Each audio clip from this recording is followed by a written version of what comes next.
Welcome everyone to a One Piece episode 1168 discussion. We do chapter reviews, we do episode reviews. In the episode reviews, we do not spoil anything, so don't worry about any of that. So let's get into it. If you remember the 1167, we kind of ended on those two characters talking to Loki. They were God's Knights. We learned one's name is Shamrock, and he looks like Shanks, and he's a celestial dragon. So we're hoping to get some answers on that. And answers we do, as we immediately learn as Loki's talking to him, like, hey, you look like a certain pirate I know. And he says, yes, I know. It's my younger twin brother. Wow, so apparently Shanks is also a celestial dragon that may have left. Shamrock mentions that he's been to Marijois, but he prefers the lower world, which basically means anything outside of Marijois, that they view as lesser, which is why they're using the word lower, or maybe they mean literally, because Marijois is on top of the red line, which is quite the high elevation. I digress. And those two characters, if you remember, were trying to recruit Loki to the God's Knights, which was not working well. Even while chained up, he was basically just saying no and laughing at him. So Shamrock in the last episode went, hey, we need to get another strategy. And Gunko starts to use her arrows to create a falcon thing that she gets on top of that looks like they're going to use to fly. But before they do, Shamrock starts pulling out his sword, pointing it at him, and it starts to transform, kind of like that dog cannon thing we saw in Alabasta. And it turns into Cerberus, the ancient three-headed dog. And it looks like it's about to attack. It's getting ready to attack Loki. It's got swords coming out of its mouth. It's just insane to look at. And it goes back in. And they start to leave. Shamrock hops on that little falcon arrow thingy. And they start flying away. And Shamrock says, hey Loki, if you end up surviving this, come and fight me. And Loki's like, huh? He summoned that big demon beast little looking thing. And it went away.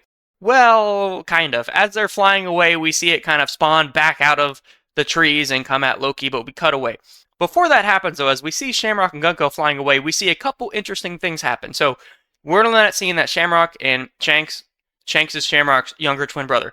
They also call for a third God Knight, as their strategy has changed. They mention, hey, back in the day, Elbaf conquered the world, and we need to go after their children, which is interesting, and they call for a third God Knight. That's all that happens there.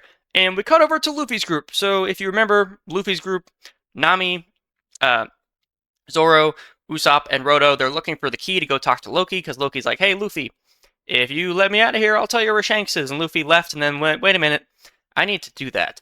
So they're talking to that group, and if you remember, we kind of learned a little bit about the history. If you forgot, Harold was the king of Elbaf, died 14 years ago. From Loki, who was his son, and his other son is Hyruden from a mom that wasn't actually Elbafian. She was a giant from another village, and Harold had ancient giant blood, which was kind of more of the previous giant generations were warriors, a little bigger, a little stronger, ancient giants, and that blood's kind of dying off, but some giants have part of it, which was Harold was one of them. And we see the two guards that were originally attacked by Gunko and Shanks, who were in the castle when we first saw them. They're like, hey, we got attacked by red-haired Shanks, and Luffy's like, was not him, and everyone's like, it could have been him. Wasn't he around here? Yeah, it could have been him. And Luffy's like, Now, when I first saw this, I was like, why are we not thinking it could be some other explanation, right? We have a lot of characters, not a lot, but there's characters in One Piece that we've seen this with. Bon Clay, of course, and Alabasta. Literally did this with Cobra, impersonated Cobra, and did really bad things. Something could be happening. But I forgot that literally, outside of Luffy, I don't think any of the Straw Hats have met Shanks, and let alone gotten to know him in any real depth outside of Luffy. So it makes sense that Luffy's like, no, that was definitely not him. He wouldn't do that. But everyone else is like, he was here. It could make some sense, right? So we see that whole thing happening. We don't see them finding the key or anything. We just see that discussion with the guards. And right as we're closing out, we see a guy approaching from the outside of the castle. Has a white beard. We never see his face. Could that be the third member of the God's Knights that Shamrock and Gunko were calling? Probably not. Wouldn't make sense, right? Because they would be with them, you would think. So we don't know who this is.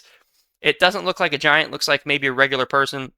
So we'll get some more information on that. And at this point, I think it's when I should have mentioned the title of this episode. Ancient History, the Harley Passed Down by Elbaf. So we're going to get to that here in a second. After we kind of cut from the Straw Hats at Aura's Castle, we cut to Frankie's group. If you remember, when everyone met in the Western Village, they all kind of went to go see Saul, and then they said, okay, let's split up. Or rather, someone said, hey, I want to go do this, I will go do this. Frankie was interested in the Jewel Tree Atom, so him and Ripley are walking towards that, and as they're approaching, we kind of learn a little bit about what's going on with that. So there are multiple atom trees in the world. This is the oldest and the biggest. This is a tree that is very, very amazing for building ships. The Sunny itself was made from atom wood, and Frankie and Ripley have a discussion where Frankie's like, "Oh my gosh, this is insane. This is huge. Any like part of this was extremely expensive where I'm from." And Ripley's like, "Oh really? Maybe I should sell a piece." And Frankie's like, "No, you can't do that." Saul had literally mentioned to Frankie that that's not a thing. You can't be doing that. And Ripley's like, maybe I could. So we have that discussion, and we do get kind of a one relevant piece from this scene is that there's carvings in the tree, ancient carvings from children 800 to 900 years ago. Why is that period interesting? Well, that's the Void Century, where a lot of stuff went down. The world government was formed at the end of it. Joy Boy was there. A lot of crazy stuff happened then. She mentioned like these carvings. A lot of stuff is going on, and there end up being children's dreams, and we kind of don't get much more than that. And then we cut over to the Walrus School, and we see the principal, which makes sense why it's called the Walrus School. Principal Kaiba. Kiba? I like Kaiba better, although it doesn't really match the Kaiba that I'm really thinking of. But we actually don't get much from that except for we see the children learning, and maybe that's kind of Oda drawing some connection of what we just mentioned at the Jewel Tree Atom about the ancient drawings from the children 800, 900 years ago. Not really sure yet. And then after that, we cut to the Owl Library. So the Owl Library is where Robin and Chopper are at. They were like, hey, I want to go to the library instead of going where else. So a lot of people went to the party in the Western Village like Luffy's group did before they went to the castle. Robin and Chopper said, no, let's stay and look at the books in the library. So Saul's there with them, and he's cracking open an old book. And what book is it? It's the HARLEY. Now, the HARLEY is really important, and it's kind of brought up in an interesting, different way that's kind of complicated here. So there were 3 different ages currently in the HARLEY. There's the first 2 ages and the 3rd age, which we're in. Now, one thing I want to mention is Nika, the sun god. We've already seen Nika mentioned a bunch in the Kuma and Bonnie flashback. Remember, Kuma and his parents were talking about the sun god Nika will free you from slavery, be the god of liberation. And Bonnie had mentioned that to Luffy when he saw his Gear 5. We saw Saturn mention that when he saw his Gear 5, like, oh, Nika, huh? So Nika, not a real person, was just this like ancient figure that, from what we've seen, has been viewed as the god of liberation. Now, what's interestingly is the Giants have mentioned on multiple different occasions, and again in this episode, that it doesn't always mean that for everyone. For everyone in Elbaf, maybe Nika's the god of destruction, the god of chaos, god of liberation. It could be many different things. But the HARLEY mentioned that Nika was there. So there's the first 2 ages, which are, they bring it up in a really confusing manner here in 1168. If you watch it, you're going to be like, huh? So the 2nd age is what we think was the Void Century, where this next part, I'm not sure when we learn it, so apologies, it could be spoilers, but really not a big deal, trust me. Joy Boy. Void Century, Joy Boy was there, and he had Luffy's fruit, and he was kind of the representation of Nika in that period. And then the 3rd age mentions that Nika will be here again, and he will bring us into the 4th age. And when he says that, we like get like a pan of Luffy in Gear 5. So clearly what Oda is saying there is Luffy apparently is going to be a god of liberation and move us into this next age. Now, what does that mean?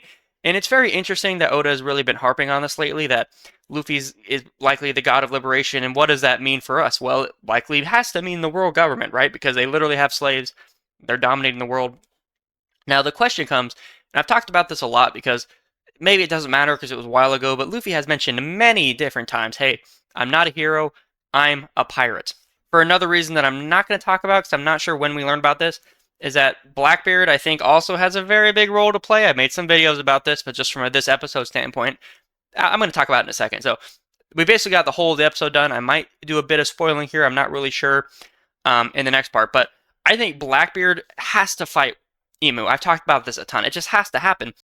We got that recent flashback, right, where we learn about Rox was in the flower room telling him, hey, I will be back to Emu, which of course wasn't saying to the Emu that, hey, I'll be back. Oda wasn't just saying that so we could kill him. No, he was saying that my bloodline will be back. That's what Oda was telling us, which would be Marshall D. Teach. So we have this Nika aspect, right, where Luffy's saying, hey, where Oda's telling us, hey, he might save the world. But then we have Blackbeard, which it would make a ton more sense because he has a reason to hate Emu specifically. That would make a ton of sense, and Luffy's not really wanting to go after saving the world. So very, very interesting to see where we go from here, because what is he talking about? Is he talking about Luffy saving the world? Who knows? At the end of the day, though, I think this episode was pretty good, and we kind of moved around a ton. I think we're going to get introduced to whoever that is coming up at Aura's Castle, and then we're going to learn about a 3rd God Knight that apparently is coming to town. That's insane. I think that's where we're probably going here. I don't think we're going to have anything from developing from the library situation, so that's where I think we're going to go in these next couple episodes. And that should be it. If you guys have any thoughts on it, let me know. If you leave a like and sub, help the channel a ton. Anyways, I will see you guys next time. Thank you for watching.